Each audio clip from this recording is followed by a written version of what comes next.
네, 반갑습니다. 평생자산관리연구소의 유평창 소장입니다.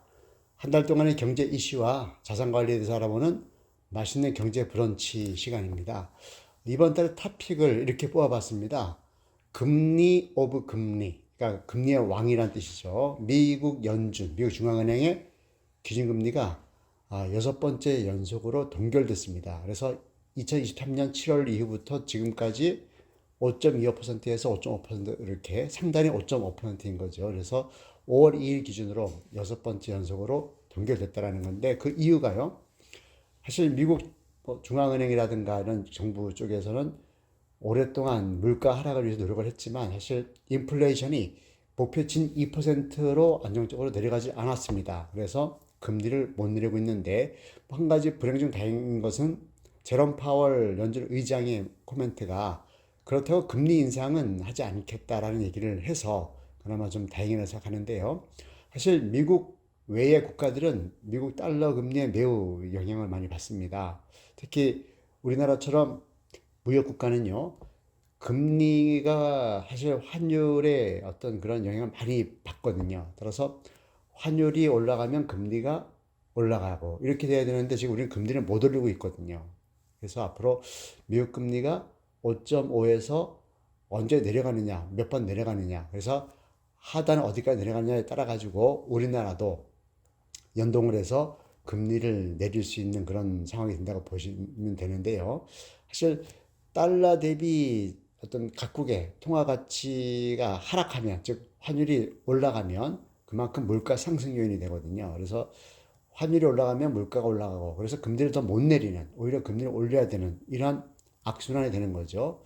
사실 여러 가지 경제 지표 중에서 어느 한 가지만 확실히 알 수 있다라면은 퍼즐 조각 맞추듯이 다른 여타 경제 지표들 같이 추측을 할 수 있다고 하는 거죠. 그런데 가장 어려운 영역이 바로 이 환율입니다.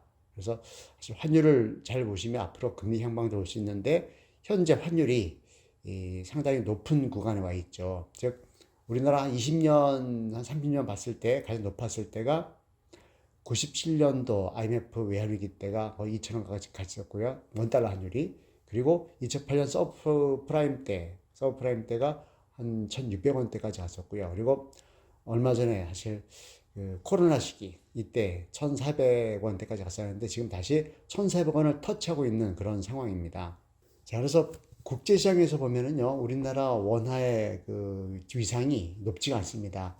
뭐 쉽게 얘기하면 위험 자산으로 분류가 돼요. 그래서 국제 정세가 전쟁이라든가 무역 분쟁이라든가 등등 이렇게 불안정해지면 원화를 팔고 달러를 사는 이런 일이 생깁니다. 그래서 그러다 보니까 원화를 판다는 것은 외국인들이 국내에 들어와 있는 자금들이 대부분 주식이나 채권이라든가 뭐 이런 쪽에 와 있지 않습니까? 이런 것들을 사실 손절해 가지고 그 자금을 가지고 더 안전하고 우량한 뭐 미국이라든가 그런 선진 시장으로 간다는 겁니다. 그래서 우리나라 원화는 미국 달러에 비해서 매우 위험 자산으로 분류된다. 이걸 뒤집어 얘기하면은 앞으로 우리나라가 좀 강력해지고 수출 수입 잘 되고 그래서 무역 강국의 위상을 높이면 상대적으로 위험 자산에서 탈피해 가지고 다른 여타 전 세계 국가들이 투자 목록 1순위로 들어갈 수 있는 그런 때를 기대해 보겠습니다. 그러면 여기서 금리에 대해서 누가 책임을 지느냐? 한국은행이죠. 그러면 한국은행의 임무가 금리가 아니거든요. 사실 최고 1번 임무는 바로 물가 안정입니다. 이제 한국은행법에 의하면 대한민국의 중앙은행인 한국은행은 물가 안정을 최우선 목표로 하고 있다 이렇게 언급이 되어 있습니다. 홈페이지가 또 나와 있고요.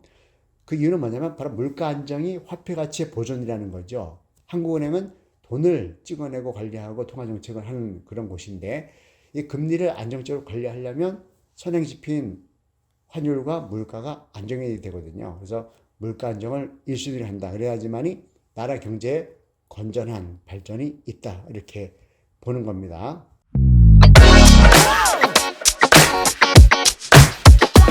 자, 7대 경제 지표를 한번 다시 살펴보겠습니다. 자, 경기 지표입니다. 소비자 물가 상승률이 지난달이 전년 동월 대비해서 2.9% 올랐습니다. 오랜만에 앞에 이자를 보게 됐습니다. 원래는 3% 구간으로 계속 움직였었죠. 그래서 그 전달에 비해서는 전기 대비는 0.2%포인트가 내렸다라는 것이고요. 경제 심리 지수죠. ESI 이것은 100을 기준으로 아래에 있으면은 나쁘다는 뜻인데 94.5입니다. 그러나 그 전기에 비해서는 2.4포인트 올라서 조금 회복이 된 모양새고요. 소비자 심리지수 역시 100을 기준으로 윗단에 있으면 좋다는 건데 101.70입니다. 턱걸이에서 조금 뭐 나쁘지 않다 이런 의미로 보시면 될 것 같고요.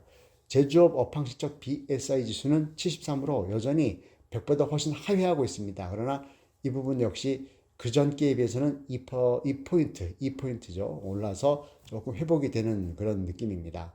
무역 수지는요, 지난달이 15억 3천만 달러가 흑자가 돼서 11개월 연속 흑자가 됐습니다. 그래서 우리나라 외환보유고를 결정짓는 가장 중요한 지표가 바로 무역수지 아니겠습니까? 경상수지라고 이제 대별되는 건데, 이분이 연간 한 500억 달러 정도는 계속 흑자를 내야지만 우리가 안정적으로 외환 정책을 펼칠 수 있다고 봅니다. 그래서 최근에 외환 보유액이 24년 3월 말 기준으로 4,192억 달러 정도가 됩니다. 뭐 여전히 뭐 많다 적다 할 수 없지만 과거의 어느 시대로 봤을 때보다는 좀 많이 확충하고 있다 이렇게 보게 되겠습니다. 그러나 외환 보유고가 너무 많다고 좋은 건 아닙니다. 왜냐하면 무수익 또는 매우 저수익이거든요. 우리나라 외환 보유고의 형태가 언제든지 외화를 운영할 수 있어야 되기 때문에 뭐 달러 자체가 갖고 있는 건 아니고요. 달러 패치 채권, 즉 미국의 뭐 10년 만기 국고채 이런 것들을 많이 사놓거든요. 그러다 보니까 그것도 10년 만기가 아니라 짧게 만기를 가거든요. 그렇기 때문에 수익률이 높지가 않습니다. 그래서 너무 외환 보유액만 너무 키우는 것도 우리 통화 정책에 짐이 될 수 있다라는 견해가 많이 있습니다. 주가 지수 보겠습니다. 지난달에 주가 지수를 보면 캔들 차트 월봉 기준입니다. 코스피, 코스닥 전부 다 마이너스 됐습니다. 각각 1.99, 4.04%가 내렸고요. 미국이 계속 여전히 견조한 경제이긴 하지만 지난달에 월봉 차트는 다우존스와 나스닥이 각각 5%와 4.41%가 내렸습니다. 뭐 항상 뭐 직선으로 상승하거나 내려가는 건 없죠. 반면에 중국 시장, 상해 종합 시장은 2.09%가 올랐고 홍콩 항생은 7.39% 올라서 좀 반등되는 모습을 보이고 있지만 중국 경제는 사실 낙관할 수가 없죠. 부동산부터 많이 어려움을 겪고 있는데요.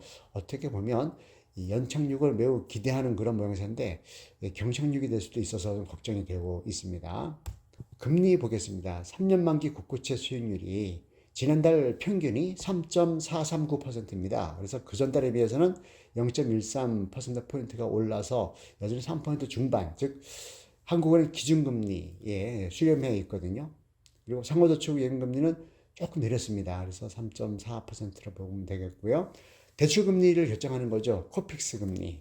신규 취급액이 3.59%고요. 잔액 기준이 3.78%입니다. 그래서 각각 두 지표 모두 그 전달에 비해서는 각각 0.3%포인트씩 내려서 대출금리는 조금 안정이 되는 그런 느낌을 갖습니다.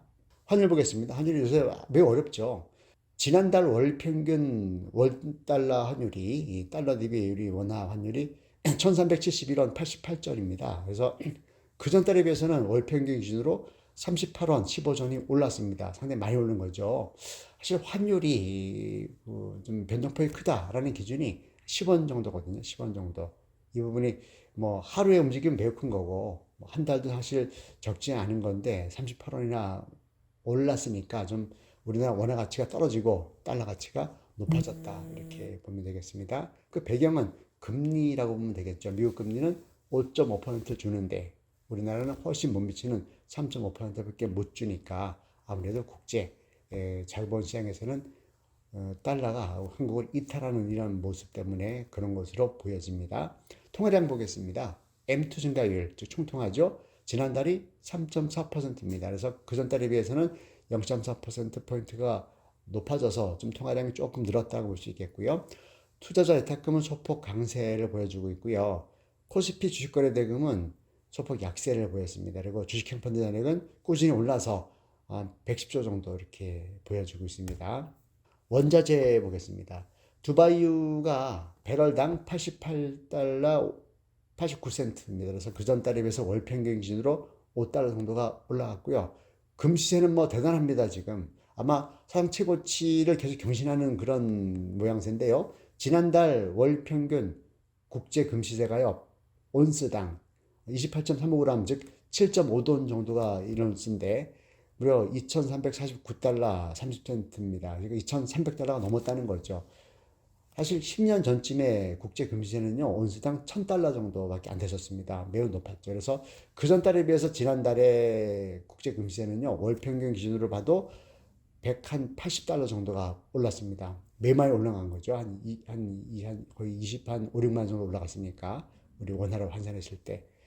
이 이유 중에 하나가 바로 국제 정세가 불안하다는 거죠. 그래서 안전자산 중심으로 이렇게 자산이 증가하고 있다. 이렇게 보면 되겠습니다. 자, 부동산 보겠습니다. 주택 매매가격 지수는 3개월 연속으로 마이너스 행진입니다. 마이너스 0.2%, 마이너스 0.1% 그리고 최근 분기가 최근 기준이 바로 마이너스 0.1% 해가지고 조금 내리고 있습니다. 물론 서울의 일부 지역은 반등했다는 얘기가 있지만 큰 틀을 봤을 때, 전국적으로 봤을 때는 주택 매매가격 지수는 역시 계속 내려가고 있다 이렇게 보시면 되겠고요. 주택 전세 가격 지수는 뭐 0%에서 움직이고 있습니다. 내려가지도 않고 올라가지도 않고. 그래서 전세 가격 지수는 좀 멈춰 있다 이렇게 보시면 되겠습니다. 아무튼 이번 한 달도 성공적인 자산 관리 하시기 바랍니다. 수고하셨습니다.